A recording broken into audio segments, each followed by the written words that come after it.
जाओ भाई, उठ जाओ प्लीज, हम भीख मांग रहे भाई, उठ जाओ, निकल जाओ इस से निकल जाओ। और जो वो घुसा हुआ है निकल जाओ उसके बाहर से। नीला टॉयलेट के लिए फर्स्ट ऑफ ऑल मैं आर्मी वालों से माफी मांगना चाहती हूँ। डंडे से डर नहीं लगता साहब, इंस्टाग्राम अकाउंट बैन होने से डर लगता है। जी हाँ, इन दिनों जेन जी कुछ ऐसा ही कहते घूम रहे हैं। नमस्कार, मैं आपके साथ रीना झा बालियान। दिल्ली का जंतर मंतर आंदोलन तो आपको याद ही होगा। इस आंदोलन ने कई ऐसी तस्वीरें दिखाई, कई ऐसी चीजें सामने लेकर ये आई जो शायद ही आपने कभी पहले देखा होगा या सुना होगा। जेन जी के नाम पर इन युवाओं ने किस तरीके से वहां अभद्र शब्दों का इस्तेमाल किया, आपत्तिजनक टिप्पणियां की, आपत्तिजनक पोस्ट किए, अब इसका हिसाब किताब हो रहा है।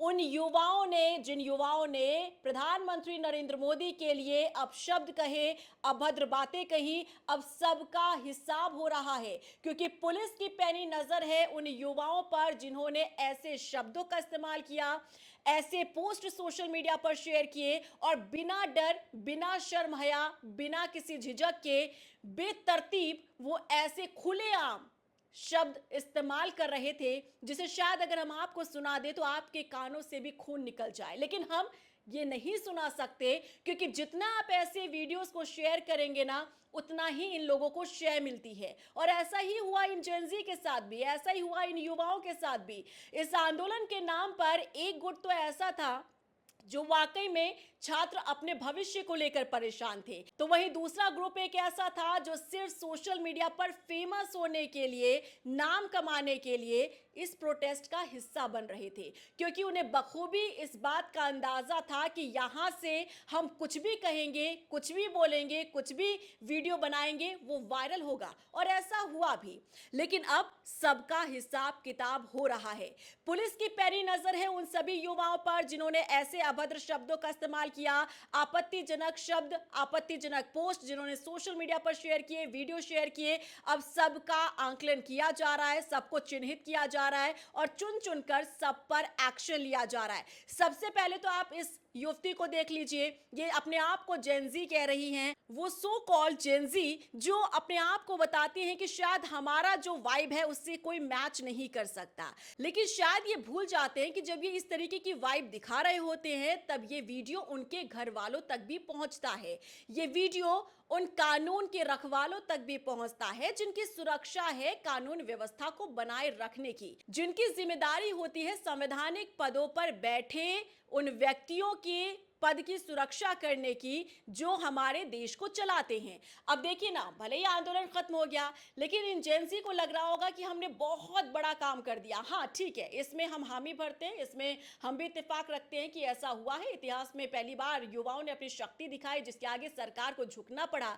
लेकिन अब इसके दूसरे पहलू को अगर हम देखें तो दूसरा पहलू ये कहता है कि इसी आंदोलन ने हमें जेनजी का वो चेहरा भी दिखाया जिस चेहरे को देखने के बाद हर एक माता पिता को सोचने की जरूरत है कि क्या वाकई में हमारी परवरिश में कोई कमी रह गई है क्या। क्योंकि कोई भी माता पिता ये अंदाजा नहीं लगा सकता कि उनका बच्चा ऐसे स्तर तक जा सकता है। आप सोचिए, ये युवती जो नजर आ रही है, कैसे कैसे शब्दों का इस्तेमाल इस युवती ने किया, कैसे कैसी टिप्पणियां प्रधानमंत्री नरेंद्र मोदी के लिए की गई, ऐसी अभद्र गालियां, ऐसे अभद्र शब्द जिसे शायद अगर आप सुनेंगे तो आप भी चौंक जाएंगे। हालांकि सोशल मीडिया पर आपने इस युवती को देखा होगा, इसके शब्द भी आपने सुने होंगे, हमें दोहराने की जरूरत नहीं है। लेकिन सवाल यह है कि जब ये इस तरीके की चीजें कर रहे होते तब क्या इनके मन में एक सवाल नहीं आता है कि अगर हम ऐसी चीजों को अंजाम देंगे तो ये सीधा सवाल हमारे माता पिता की परवरिश पर होगा, सीधा सवाल हमारे खानदान पर होगा, हमारे परिवार पर होगा। लेकिन नहीं, ये जेनजी है, सो कॉल्ड जेनजी, जो अपनी वाइब मैच करने के लिए ऐसे ऐसे पैंतरे अपनाते हैं। और सबसे खास और बड़ी बात तो यही है कि जंतर मंतर के इस आंदोलन में, इस प्रोटेस्ट में वो लोग हिस्सा ले रहे थे जिन्हें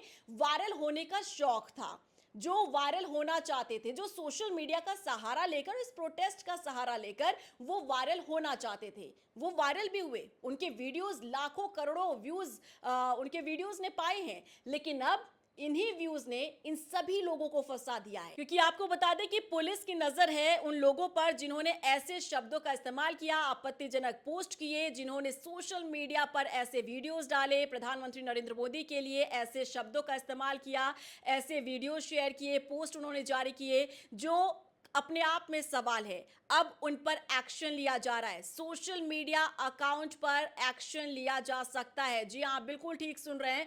ऐसे लोग जिन्होंने सोशल मीडिया पर ऐसे ऐसे वीडियो शेयर किए हैं, ऐसे कंटेंट शेयर किए, तब उन्हें बहुत मजा आ रहा था क्योंकि उन्हें व्यूज मिल रहे थे, तब उन्हें लग रहा था कि वो वायरल हो रहे हैं, लेकिन शायद वो ये भूल गए थे कि आगे इसका अंजाम क्या होगा। शायद वो ये भूल रहे थे कि इसका परिणाम आगे क्या होगा। उन्हें लग रहा था कि ये दुनिया सिर्फ आज इतनी ही है जितना उन्हें वायरल कर रही है, लेकिन शायद वो ये भूल गए कि ये वायरल वीडियोस आपको आगे फंसा भी सकता है और आप पर एक बड़ा एक्शन दिलवाने का जिम्मेदार भी हो सकता है। और देखिए, उन्हीं वीडियोस ने अब फंसा दिया इन लोगों को, क्योंकि अब पुलिस नजर बनाए हुए है, सबके सोशल मीडिया अकाउंट्स खंगाले जा रहे हैं। जिन जिन लोगों ने ऐसे ऐसे वीडियोस बनाए, ऐसे ऐसे अभद्र टिप्पणी की, वो भी संवैधानिक पद पर बैठे प्रधानमंत्री नरेंद्र मोदी के लिए, अब उन पर एक्शन लिया जा रहा है। इतना ही नहीं, पुलिस ने तो तमाम सोशल मीडिया प्लेटफॉर्म्स को लेटर भी भेजा है, नोटिस जारी किया गया है और साथ ही साथ ऐसे लोगों को चिन्हित किया जा रहा है जिन्होंने ऐसे कंटेंट शेयर किए हैं। उन्हें ये लग रहा था कि शायद हम इस तरीके से बातें कहकर या इतना अब्यूज कर कर, इतने अभद्र शब्द कहकर हम वायरल हो जाएंगे, लेकिन उनका ये वायरल होना कहीं ना कहीं उन्हें फंसाता हुआ नजर आ रहा है। अब आप देखिए, ये युवती जो ऐसे अपने मुंह से इतने अभद्र शब्द बोल रही थी, अब पुलिस ने एक्शन ले लिया है। रितिका नाम है इसका और रितिका पर एफआईआर दर्ज हो चुकी है। अब ये सिर्फ एक केस है। अब आप सोचिए कि न जाने ऐसे कितने ही युवा उस प्रोटेस्ट का हिस्सा थे जिन्होंने सिर्फ वायरल होने के लिए इस तरीके का कंटेंट जारी किया, इस तरीके के शब्दों का इस्तेमाल किया, लेकिन अब सब पर गाज गिर रही है, सब पर पुलिस एक्शन ले रही है और इनके सोशल मीडिया अकाउंट्स पर भी एक्शन लिया जा रहा है। तो इसीलिए ये आगे के लिए आप सबके लिए सीख है कि अगर कभी भी इस तरीके का कोई प्रोटेस्ट होता है तो आप शालीनता के साथ, सरलता के साथ अपनी बात को रखिए, शांतिपूर्वक आप अपनी बात को रखिए। यहां तक कि कॉकरोच जनता पार्टी के नेतृत्व में यह प्रदर्शन हो रहा था और यहां तक कि अभिजीत दीपके बार बार अपने मंच से इस बात को दोहराते रहे कि आप शांतिपूर्वक प्रोटेस्ट कीजिए। अगर कोई भी इस प्रोटेस्ट को खराब करने की कोशिश कर रहा है तो वो छात्र नहीं हो सकता है, कोई भी इस तरीके का माहौल खराब कर रहा है तो वो हमारे प्रोटेस्ट का हिस्सा नहीं हो सकता है। और ऐसा ही हुआ, क्योंकि हम खुद जब ग्राउंड जीरो पर उतरे थे तब हमने युवाओं से बात की थी, हमने खुद देखा था कि उनके हाथ में ऐसे पोस्टर बैनर्स थे जिनमें ऐसे अभद्र शब्दों का इस्तेमाल किया गया था, ऐसे नारेबाजी की जा रही थी, जिसे सुनकर भी हैरानी हो रही थी कि क्या वाकई में ये बच्चे अच्छे घराने से हैं या फिर इन्हें किस तरीके की परवरिश मिली है। क्योंकि देखिए, ऐसा नहीं है कि वहाँ पर जो प्रोटेस्ट का हिस्सा हुए थे वो निचले तबके के लोग थे, ऐसा बिल्कुल भी नहीं था। हायर स्टैंडर्ड, अच्छे घराने के लोग, और लेकिन उनका जब वो मुंह खोल रहे थे ना, तो आप यकीन मानिए कि वाकई में आंखें फटी की फटी रह जाती थी वो सब कुछ सुनकर कि वाकई में ये जेनजी है, ये वाकई में ये जनरेशन है जिन्हें इस बात का अंदाजा नहीं है कि आप कैसे शब्दों का इस्तेमाल कर रहे हैं, वो भी सार्वजनिक तौर पर, सार्वजनिक जगह पर। यहाँ आपका कोई कमरा नहीं है, आप अपने एक बंद रूम में अपने आप से बात नहीं कर रहे हैं, बल्कि आप कुछ ऐसी बातें बोल रहे हैं जो हर तरफ से सर्कुलेट हो रहा है। और वो हाल तब था जब आपके उस वर्जन को, आपके उस वक्तव्य को कैप्चर किया जा रहा था बाकायदा कैमरे में और उसे सोशल मीडिया पर शेयर किया जा रहा था। बहुत ही प्राउडली लोग उस कंटेंट को शेयर कर रहे थे, ये सोचकर कि हमें वायरल होने का मौका मिला है।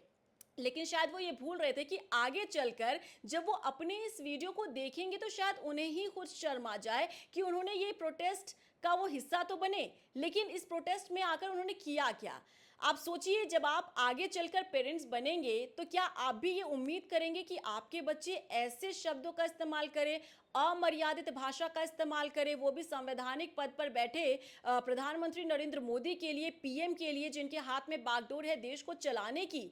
ये वाकई में सोचनीय विषय है, ये हमारे समाज के लिए वाकई में एक बड़ा विषय है कि हमें सोचना होगा, हम सबको सोचना होगा। क्योंकि अगर हमारे घर में हमारे बच्चे इस तरीके की भाषा बोलेंगे, वो भी सार्वजनिक जगह पर जाकर, तो ये सवाल बच्चों पर नहीं होगा, ये सवाल आपके ऊपर होगा, माता पिता के ऊपर होगा कि आखिर माता पिता इन बच्चों को कैसी परवरिश दे रहे हैं। ऐसे वल्गर वल्गर टॉक, ऐसी वल्गर बातें, ऐसे वल्गर स्लोगन्स जो वाकई देखकर बहुत हैरानी हो रही है। सोचिए कि हम एक गुस्सा करने से अपने पेरेंट्स के सामने डरते हैं या कुछ भी कहने से दो बार ज़रूर सोचते हैं कि क्या हमें ये बोलना चाहिए या नहीं बोलना चाहिए। लेकिन ये जेनजी है, जेनजी नहीं सोच रही थी और ना ही शायद आगे सोचेगी। लेकिन हाँ, अब जिस तरीके से एक्शन लिया जा रहा है, पुलिस जिस तरीके से इनके सोशल मीडिया पर अटैक कर रही है, वो वाकई में लग रहा है कि अब कहीं ना कहीं इनके जो होश है वो ठिकाने जरूर लगेंगे और इस तरीके की गलती वो फिर से ना दोहराए। इसके लिए वाकई में जरूरी भी है कि इनके सोशल मीडिया